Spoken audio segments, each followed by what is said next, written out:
Did you know you could lose weight keeping a food journal? It also takes the emphasis away from I'm judging myself because I ate something that I said I wouldn't eat, and all the mind trips that go with that, which really don't help. In the long run, they probably make you eat more and gain more weight.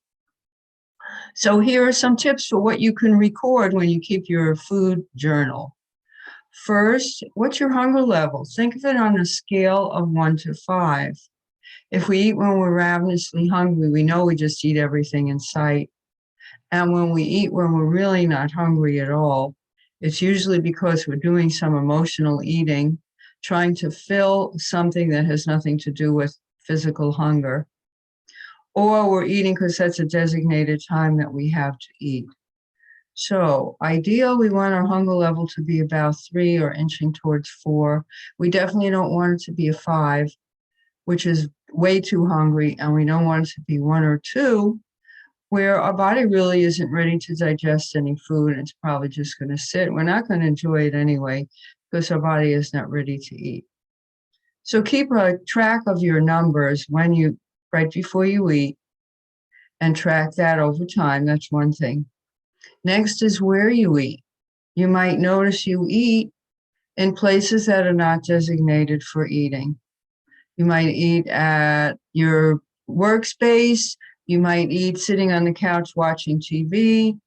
You might eat while you're going through mail at home, at your desk, whatever. But these are really not suitable places to eat. Car is another favorite one.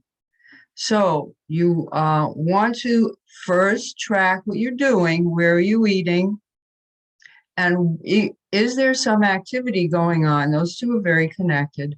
Or you're just sitting at a designated space to eat, like a dining room or kitchen table, or in a restaurant, or maybe at a picnic on a picnic bench. All those are designated spaces for eating. But if you're not, and especially if you're doing other things besides eating, the TV watching, going through emails, doing other work, then those are just indicators to you of things that you might want to look at and regroup on. Also, note with whom you're eating. Is there a difference in your eating patterns when you eat alone or when you eat with other people? So that will vary from person to person.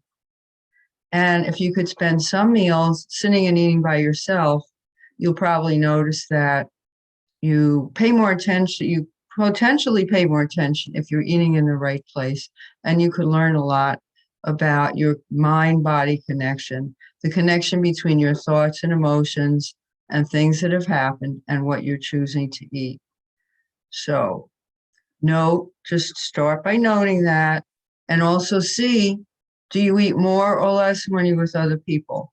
Some people eat more when they're alone because they feel lonely or bored. Some people eat more when they're with other people because it might be a family celebration or a party, and everyone around them is eating more, so they do the same.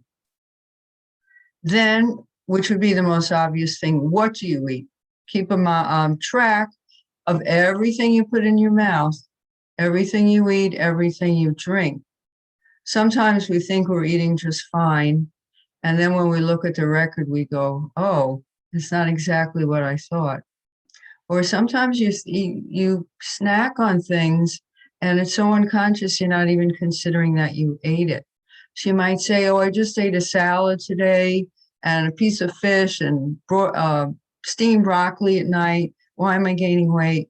But you forgot about the donut you had in the middle of the morning. You forgot about the candy bar you had on your way home from work. So all these little things add up to problems.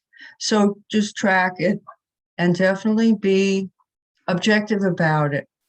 Watch it like you're a scientist looking at an experiment and just trying to make connections and draw good conclusions. Also track your thoughts and emotions before you eat and after you eat.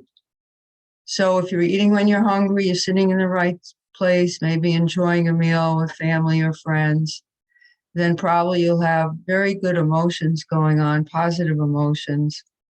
But if you're home after a hard day, you had some upset at work and you're angry and you didn't express it, so you start eating and you're not hungry, you eat a lot of sweets, and then you get a sugar jag, and then after that you get tired and you get irritable and you get foggy minded. So these are all things that you could start piecing together.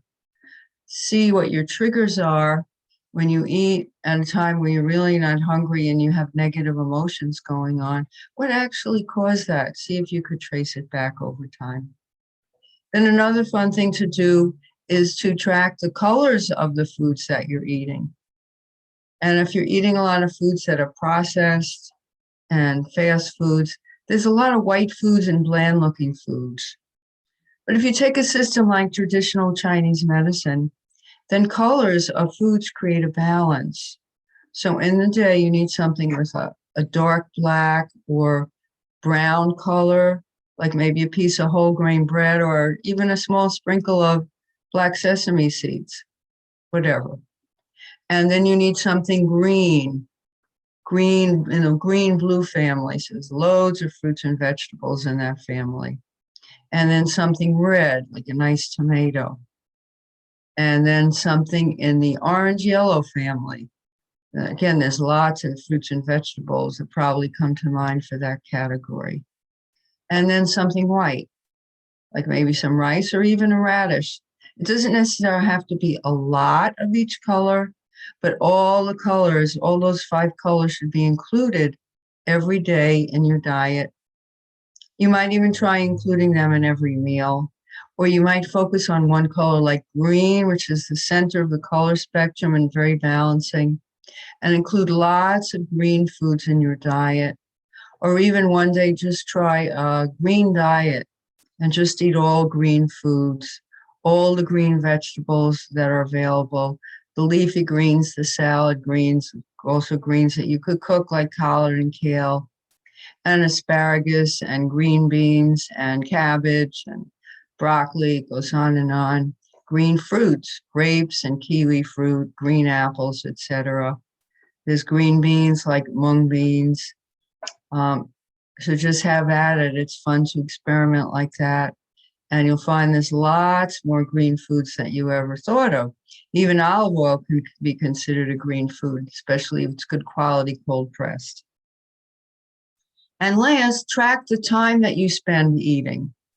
Are you gobbling your food down in 5 minutes or less and not even realize you ate? If you do, you'll probably be hungry later or just not satisfied and you'll want something else to eat. It's good if you could spend 20 minutes eating because by 20 minutes, the satiety center of the brain kicks in and it registers you've had enough and you feel full and satisfied. And then you're not looking for more food later. So plenty of things to track. Now, the most important thing is to do it objectively. So you're not judging yourself when you do this. It's your record. You don't have to show it to anyone. It's just for you to evaluate, but do be honest with it. Write down everything that you put in your mouth. So if one day you have a hot dog and a cheeseburger and a bag of cookies, write it down. If another day you have 5 servings of fruits and vegetables and a whole grain and some beans and lean fish, write that down. Write down whatever it is and be sure to include drinks because lots of drinks contain sugar and sugar is a big culprit for weight gain, problems with blood sugar level, for diabetes, for energy, for clarity of mind. The guideline that's often given is for women, 2 tablespoons a day, for men, 3 tablespoons a day.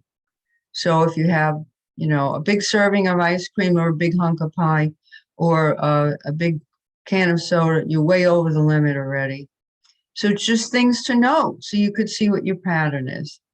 Do it every day. Do it for at least a week.